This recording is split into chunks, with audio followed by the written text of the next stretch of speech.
Hi friends, मैं आकांक्षा शर्मा जी के वित्त आकांक्षा में आपका स्वागत करती हूँ। Madhya Pradesh daily current affair में आज हम 17 दिसंबर का करंट अफेयर पढ़ने वाले हैं। सबसे पहले और सबसे तेज़ करंट अफेयर में लेके आती हूँ आपके लिए। बहुत ही आसान तरीके से मैं जो भी पढ़ाती हूँ आपको, ताकि आप लोग अगर एग्ज़ाम टाइम में रिवीजन करें तो आपको एक बहुत सरल तरीके से करंट मिल जाए। अगर आप अपने भी नोट्स बनाएं तो एक जगह पे आप अपने नोट्स करंट के बना सकते हैं।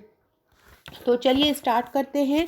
आगे बढ़ने से पहले चैनल को ज़रूर सब्सक्राइब कीजिएगा, ताकि आने वाली सभी वीडियो का इन्फॉर्मेशन आप तक आता रहे। तो फ्रेंड्स, सबसे पहले हम कल का आंसर देख लेते हैं। कल का क्वेश्चन था कि भारत का तीसरा सबसे बड़ा ज़िला कौन सा है। तो भारत का तीसरा सबसे बड़ा ज़िला है सिंगरौली, जो कि मध्य प्रदेश में है।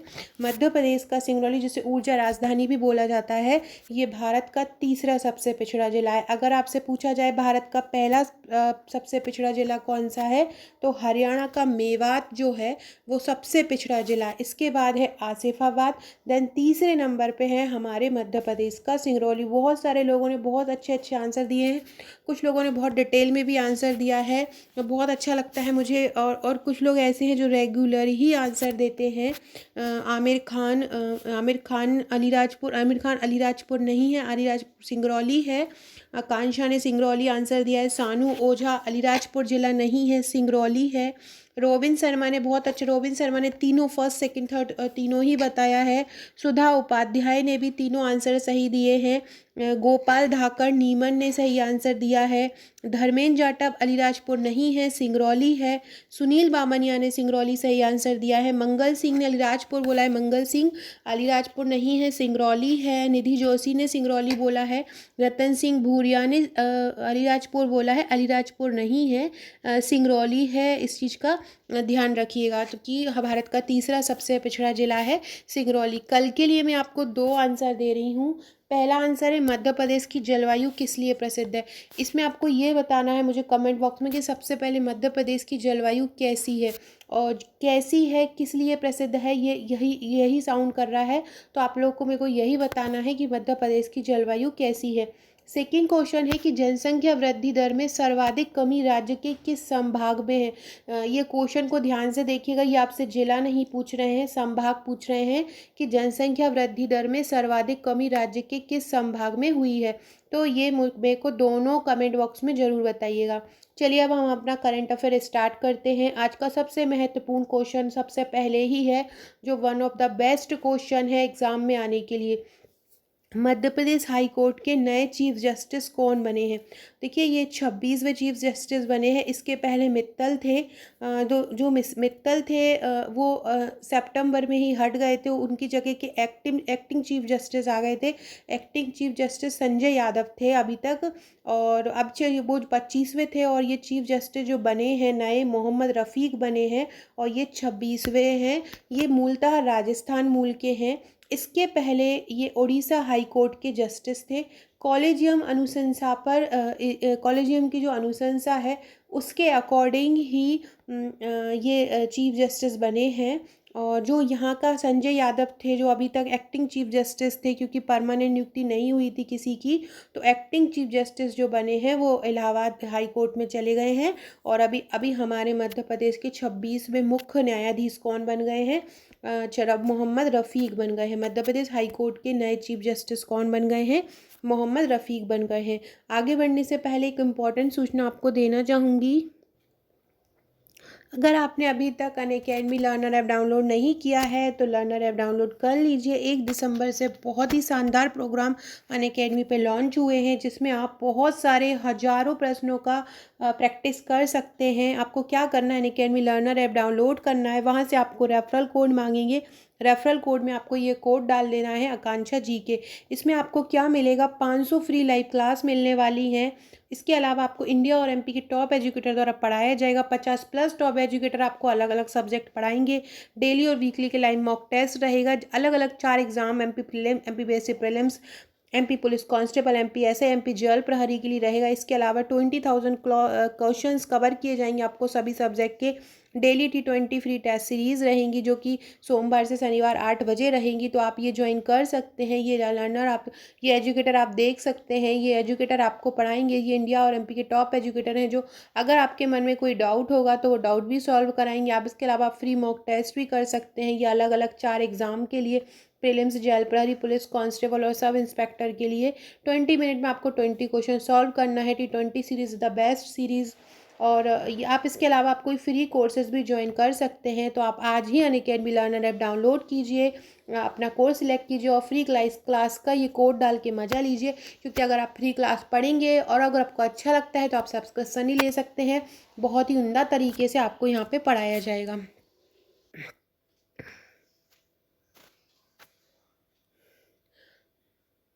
सो फ्रेंड्स, हमने क्या पढ़ा? मध्य प्रदेश की जलवायु, ये हमने पढ़ लिया था।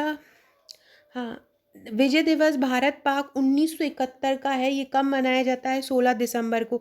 देखिए, नॉर्मल जो दिवस है, जैसे कि कारगिल दिवस जुलाई में मनाया जाता है, तो ये हमने पहले पढ़ चुके हैं, मतलब ये जुलाई में आता है। लेकिन ये जो विजय दिवस है, ये भारत पाक पर हमने विजय कब प्राप्त की?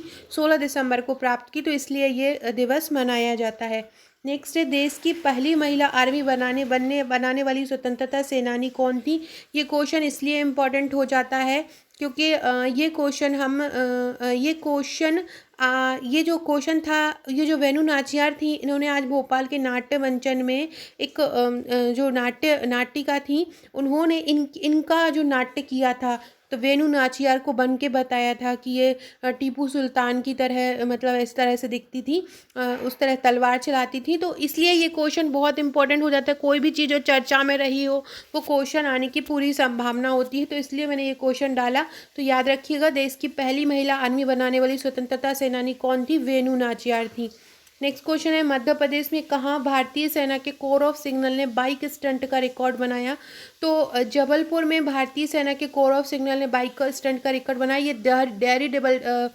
दिल्ली डेयरवेल्स टीम थी जिसने ये रिकॉर्ड बनाया। और कहाँ बनाया? ये जबलपुर में बनाया। तो ये याद रखिएगा, ये बाइक आप देख सकते हैं। तो कोर ऑफ सिग्नल की डेयरडेविल्स टीम ने 2 घंटे 27 मिनट और 56 सेकेंड में ये रिकॉर्ड बनाया। नेक्स्ट है, अंडरग्राउंड बिजली की सुविधा 300 करोड़ से मध्य प्रदेश के किन जिलों में चालू हो रही है? अंडरग्राउंड से क्या होगा कि बिजली गुल होने की समस्या समाप्त हो जाएगी। मौसम ख़राब भी होगा तो भी बिजली तार नहीं हिलेंगे, क्योंकि अंडरग्राउंड सिस्टम होगा, जिसके चक्कर में जिसके कारण लोगों को फ़ायदा होगा, लाइट नहीं जाएगी। तो ये कहाँ पे ये सौगात दी जा रही है? ये जबलपुर, रीवा और सागर में ये सौगात दी जा रही है। तो अंडरग्राउंड बिजली की सुविधा 300 करोड़ से मध्य प्रदेश के जबलपुर, रीवा और सागर में दी जा रही है। नेक्स्ट क्वेश्चन कौन है? हनुवंतिया द्वीप को विकसित करने का विचार कहाँ से आया?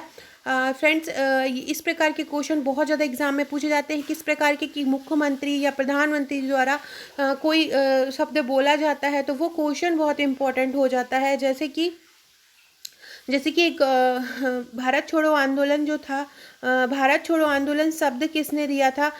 ये मोदी जी ने लास्ट ईयर बोल दिया था। तो ये हमारे पीएससी में पूछ लिया गया था, यूसुफ मेयर अली ने दिया था। जबकि सब लोग सोचते थे कि महात्मा गांधी ने ये वर्ड बोला है, लेकिन जब उन्होंने बोला तो ये क्वेश्चन आ गया। तो जैसे ही कोई मुख्यमंत्री जी या प्रधानमंत्री जी कोई वर्ड बोलते हैं तो वो क्वेश्चन इंपॉर्टेंट हो जाता है। इसी तरह आज शिवराज सिंह ने बोला कि हनुवंतिया जो द्वीप है, जो खंडवा में है, नर्मदा सागर बांध पे हनुवंतिया द्वीप है, तो वहाँ पे इसको विकसित करने का विचार आया है। तो ये सिंगापुर के सेंटोसा द्वीप से मुख्यमंत्री के मन में आया है। मुख्यमंत्री के मन में ये कहाँ से विचार आया है? तो मुख्यमंत्री के मन में ये विचार आया है सिंगापुर के सेंटोसा द्वीप से। याद रखिएगा, हनुवंतिया द्वीप को विकसित करने का विचार कहाँ से आया? सिंगापुर के सेंटोसा द्वीप से आया, सिंगापुर के सेंटोसा द्वीप से आया। इसी तरह से उनका मानना है कि यहाँ पे जितने और भी टापू हैं उनको भी विकसित किया जाएगा। मुख्यमंत्री जी ने आज ये उत्सव में कहा।